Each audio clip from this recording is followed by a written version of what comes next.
Our reading today comes from the 13th chapter of the book of Revelation. We started hearing about the dragon in the book of Revelation yesterday in chapter 12, and today we continue with that dragon language today in chapter 13. Again, this is some imagery that may be a little unfamiliar to us, but part of the Bible is leaning into some of the mystery and some of the things that we don't totally understand in the world and trying to find comfort in that, trying to hear the encouragement that John has for us in this book, even when sometimes it's a little uncomfortable. So I invite you now to listen to the 13th chapter of the book of Revelation.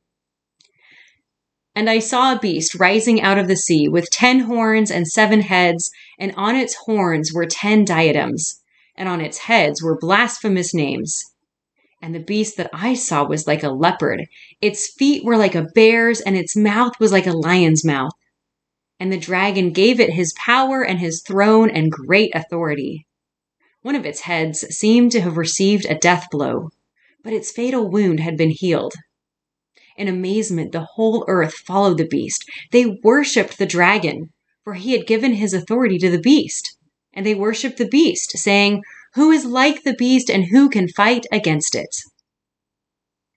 The beast was given a mouth, speaking arrogant and blasphemous words, and it was allowed to exercise authority for 42 months.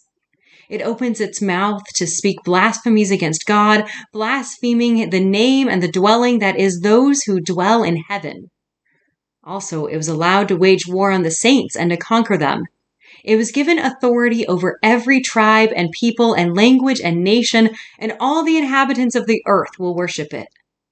Everyone whose name has not been written from the foundation of the world in the book of life of the Lamb that was slaughtered. Let anyone who has an ear listen. If you are to be taken captive, into captivity you go. If you kill with the sword you must be killed. Here is a call for the endurance and faith of the saints. Then I saw another beast that rose out of the earth. It had 2 horns like a lamb, and it spoke like a dragon.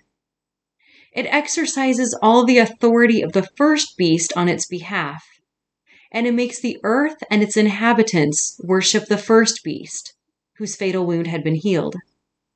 It performs great signs, even making fire come down from heaven to earth in the sight of all.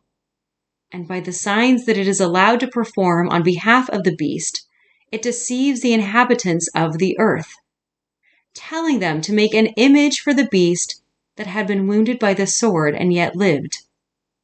And it was allowed to give breath to the image of the beast, so that the image of the beast could even speak and cause those who would not worship the image of the beast to be killed.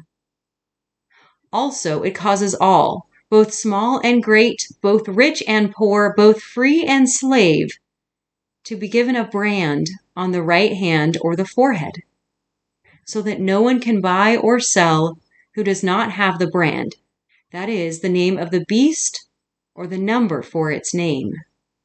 This calls for wisdom. Let anyone with understanding calculate the number of the beast, for it is the number for a person. Its number is 666. I invite you hearing this to do a little research, figure out what might be the symbolism of that number 666. Often now we've incorporated that to just be sort of the number of evil or of the devil. But to the early church, what might that number have represented? We'll pick up next with Revelation chapter 14.